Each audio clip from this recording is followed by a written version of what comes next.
Olá, abençoados! Graça e paz, bem-vindos ao canal da Graça Pura. Bom, então hoje nós vamos abordar um tema bastante sensível, né? Até uma pergunta, né? O que os apóstolos ou os discípulos têm a mostrar sobre a segunda vinda de Jesus? E aí, será que os discípulos têm alguma coisa a dizer? Porque foram eles mesmos que ali no capítulo 24, quando Jesus anuncia que o templo seria derrubado, logo surge a pulguinha atrás da orelha desses homens. Ué, se o templo for derrubado, significa que a nação acabará, a terra acabará. Então no versículo 3 eles perguntam: Senhor, quais sinais seriam os da sua vinda?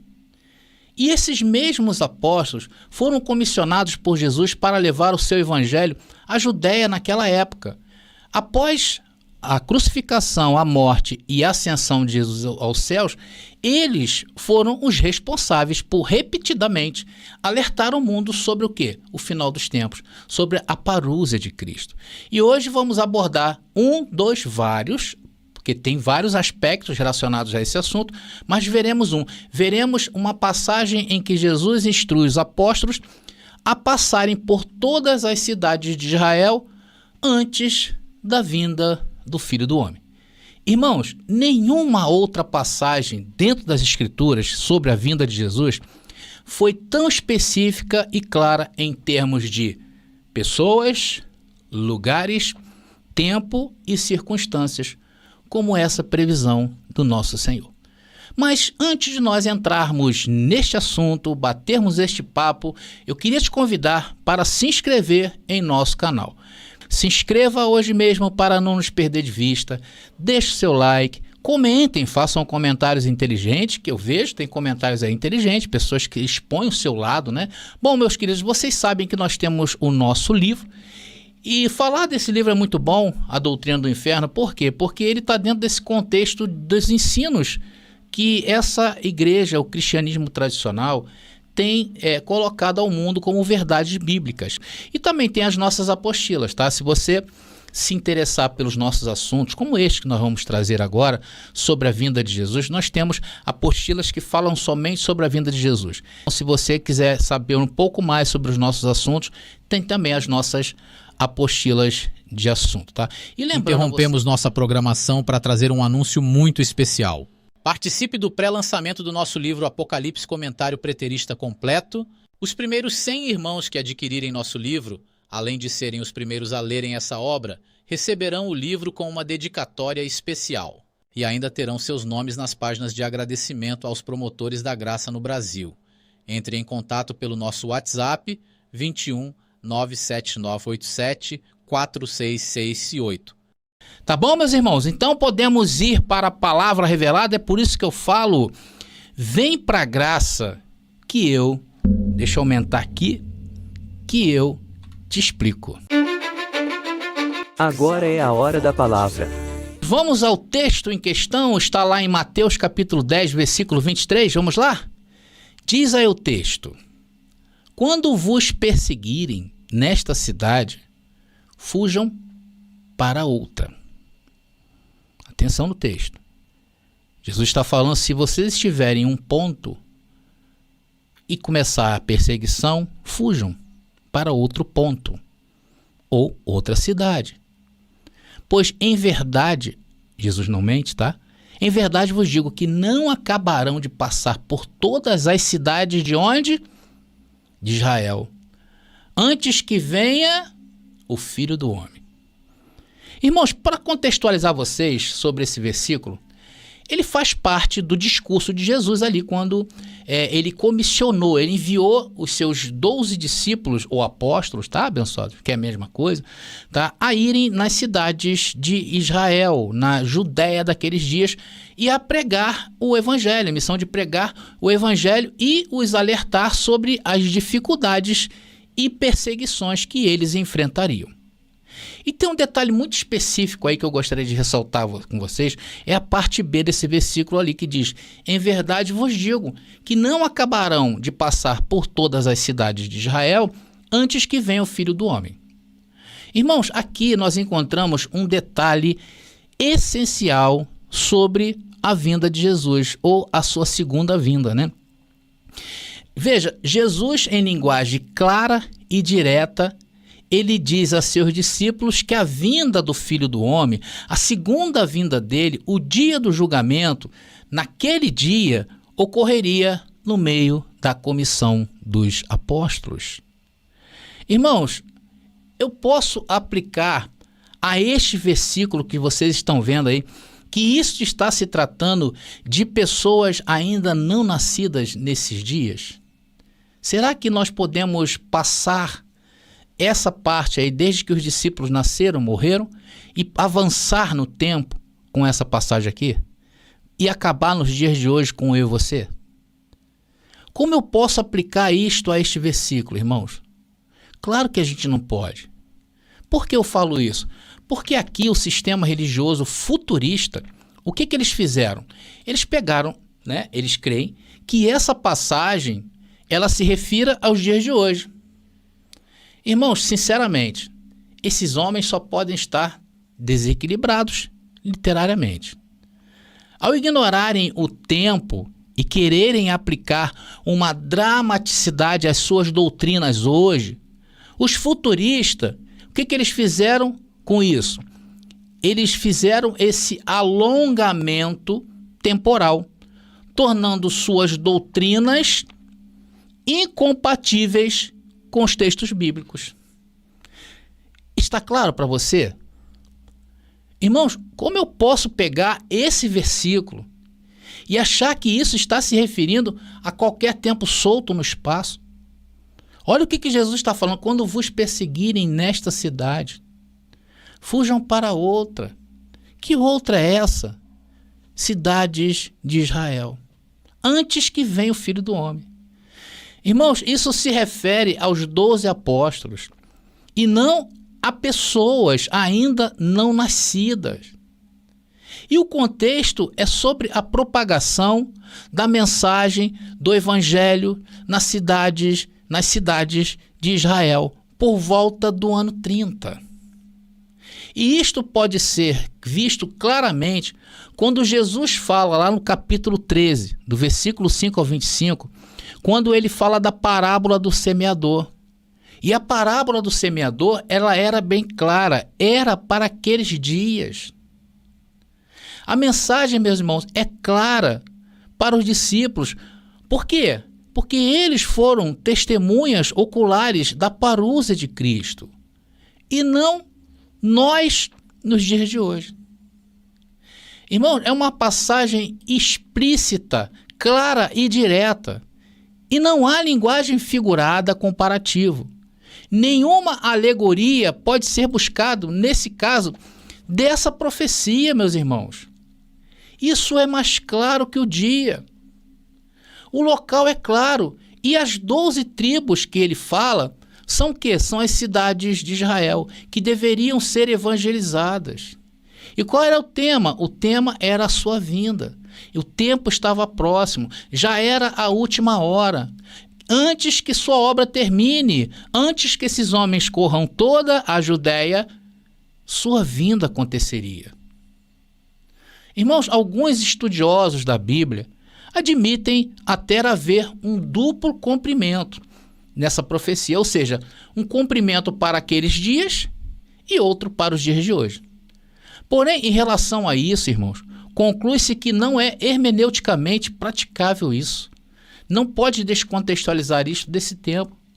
Se nós formos, atenção, se nós formos admitir que essa profecia tem um duplo cumprimento, atenção, teremos que necessariamente admitir que isso inclui mais uma vinda de Jesus, ou seja, uma terceira vinda.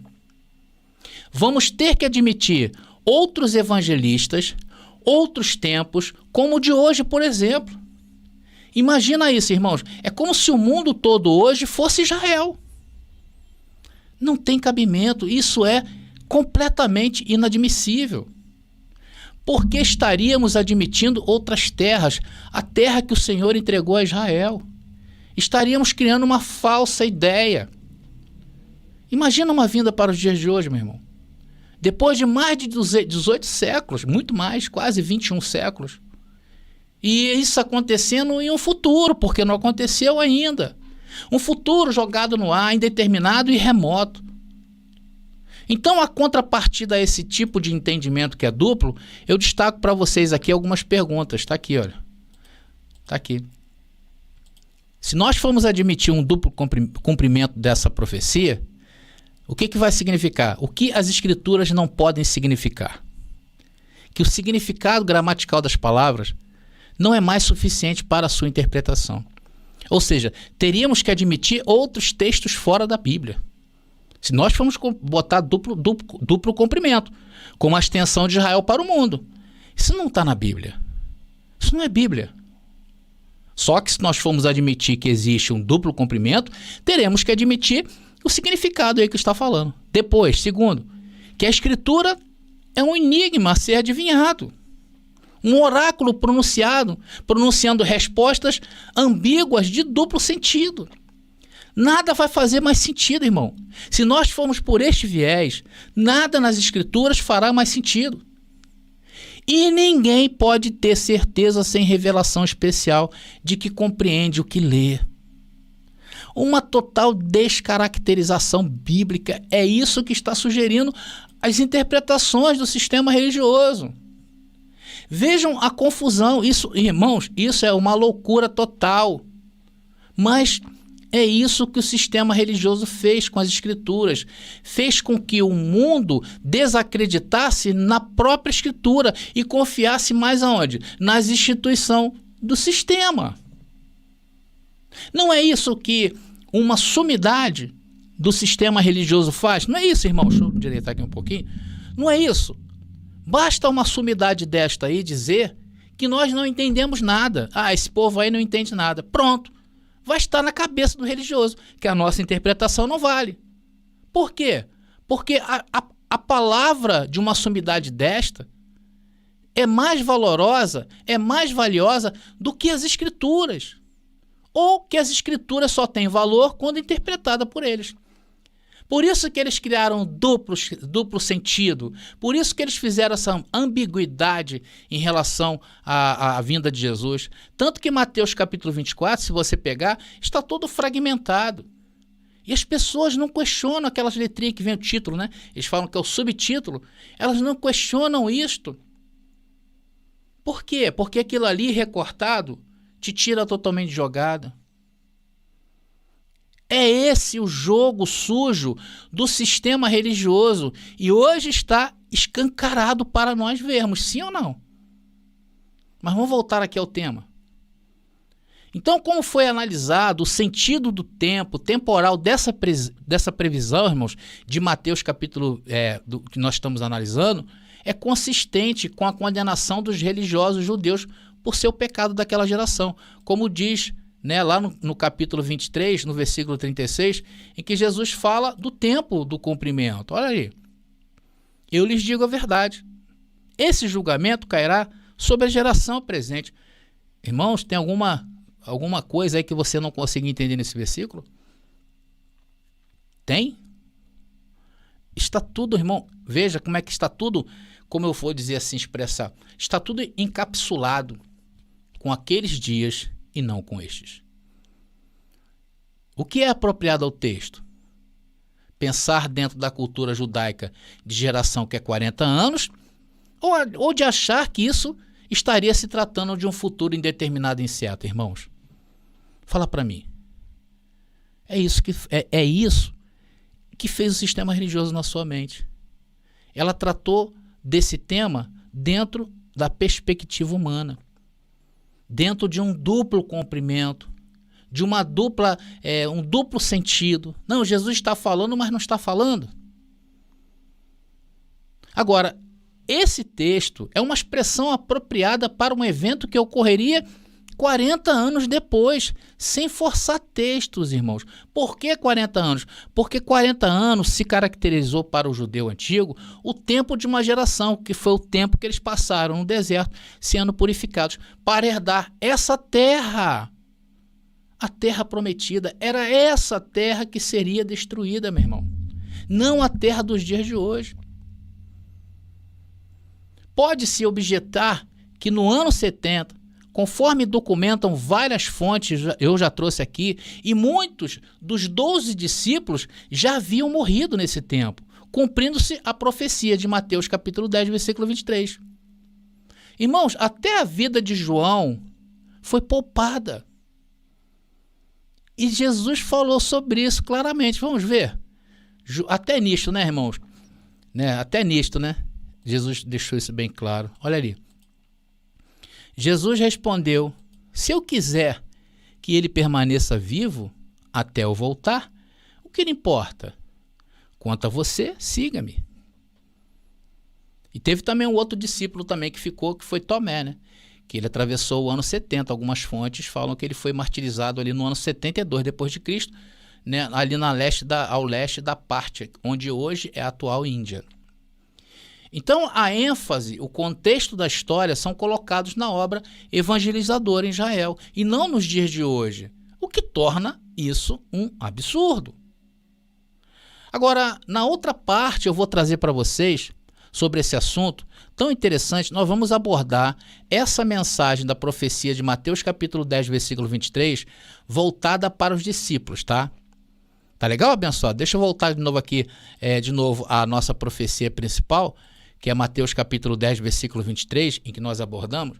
Então, nesta parte, nós abordamos, nós abordamos sobre o aspecto dentro de Jerusalém, né, dentro de Israel. Agora, na outra parte, eu vou abordar essa mesma profecia voltada para a vida dos discípulos. E vocês vão ver que existe muito mais coerência para nós fecharmos esse assunto, tá bom? E assim estaremos completando essa ideia. Por isso que eu resolvi fazer em duas partes, fazer um tema assim bem pequeno para que a gente entenda bem. Então não perca, para fecharmos esse raciocínio, porque realmente esse versículo, irmãos, não nos deixa outra ideia senão o que se cumpriram naqueles dias. Tá legal? Então, André, o que nós vimos hoje sobre essa profecia de Mateus capítulo 10, versículo 23? Eu vou deixar aí para que você reflita sobre ela. Olha, eu argumentei que o versículo de Mateus capítulo 10, versículo 23 se referia especificamente aos 12 apóstolos e à sua missão de evangelização nas cidades de Israel naquela época. Mostrei que não existe como aplicar esse verso a pessoas que viveriam posteriormente como nós nos dias atuais. Critiquei a interpretação futurista que estendia o cumprimento dessa profecia para os tempos presentes, considerando-a desequilibrada e incompatível com os textos bíblicos. Afirmei que o texto histórico e a ênfase desse versículo estavam relacionados aos trabalhos dos apóstolos na disseminação do evangelho em Israel naqueles dias e não a um futuro distante e incerto. E o ponto crucial dessa mensagem foi quando eu mostrei que, se formos pela ideia ilógica do sistema religioso, pois ao analisar um duplo cumprimento dessa profecia de Mateus 10, 23, levariam a implicações problemáticas. Porque o sistema, irmãos, para dar um jeitinho, foram capazes de levantar essa tese ridícula. E isso ele fez em toda a Bíblia. Então, eu argumentei que se admitirmos um segundo cumprimento da profecia, teríamos que considerar uma terceira vinda de Jesus, admitir a existência de outros evangelistas e a ampliação do escopo da terra prometida a Israel para incluir todos no mundo atual. Eu enfatizei a confusão resultante de interpretações ambíguas e de duplo sentido e enigmáticas das Escrituras, criticando o sistema religioso por minar a confiança nas próprias Escrituras e promover a autoridade das instituições religiosas sobre ela. E eu, sinceramente, vejo essa abordagem como um jogo sujo que desvaloriza a validade de outras interpretações e coloca a palavra dos líderes religiosos acima da autoridade das Escrituras. E assim, abençoados queridos, estamos chegando ao fim de uma simples mensagem, mas de muita reflexão. Espero que vocês reflitam sobre esse assunto e pensem, né, se a tradição cristã ela realmente omite essa parte, né? Se ela omite essa parte, imaginem as outras partes. Eu fico por aqui, tá? Só lembrando aos irmãos que essa rica mensagem e todos os versículos e argumentos estão em nossas apostilas. confiram os temas, tá? No site que eu vou deixar aí na descrição deste vídeo, tá legal? Muito obrigado a todos vocês, graça e paz e até a nossa próxima mensagem.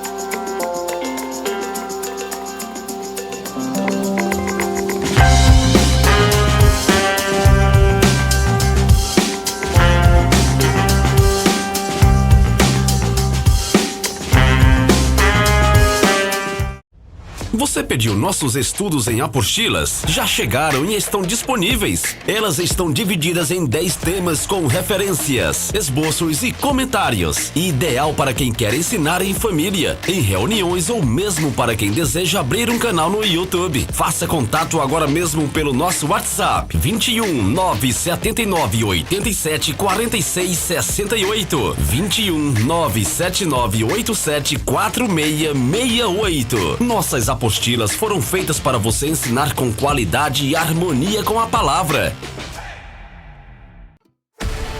Já está disponível o livro As Doutrinas do Inferno e Suas Manipulações Dentro das Igrejas. Adquira hoje mesmo.